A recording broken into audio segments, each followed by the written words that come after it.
അങ്ങനെ ഗബ്രി തിരിച്ചെത്തിയിരിക്കുകയാണ്, അതും മോർണിംഗ് സോങ്ങിനൊക്കെ മുൻപ്.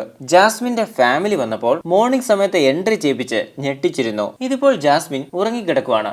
ഏതായാലും പണ്ട് കണ്ടിറങ്ങിയ വീട്ടിൽ തിരിച്ചെത്തിയതൊക്കെ ആസ്വദിക്കുകയാണ് ഗബ്രി. ഗബ്രിയുടെ ഡ്രസ്സിംഗ് ഒക്കെ പൊളി.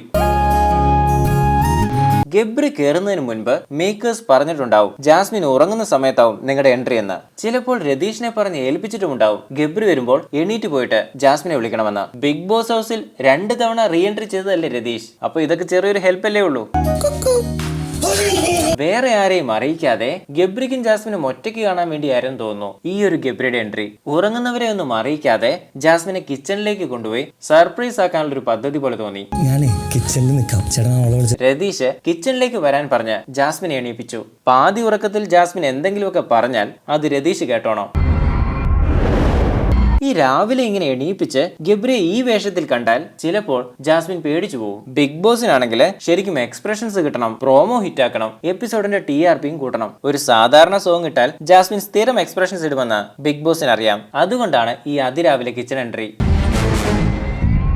ബിഗ് ബോസിനൊരു പണിയായിട്ട് ജാസ്മിൻ കണ്ണുപൊത്തി എക്സ്പ്രഷൻസ് ഇടാതിരിക്കുന്നുണ്ട്. ചിലപ്പോൾ കരയുമായിരിക്കും. അപ്സരയൊക്കെ ഗബ്രിയുടെ എൻട്രിയും ഡ്രസ്സും ഒക്കെ കണ്ട് അന്താളിച്ചിരിക്കുകയാണ്. എല്ലാവർക്കും ഇതൊരു സർപ്രൈസ് ആയിപ്പോയി.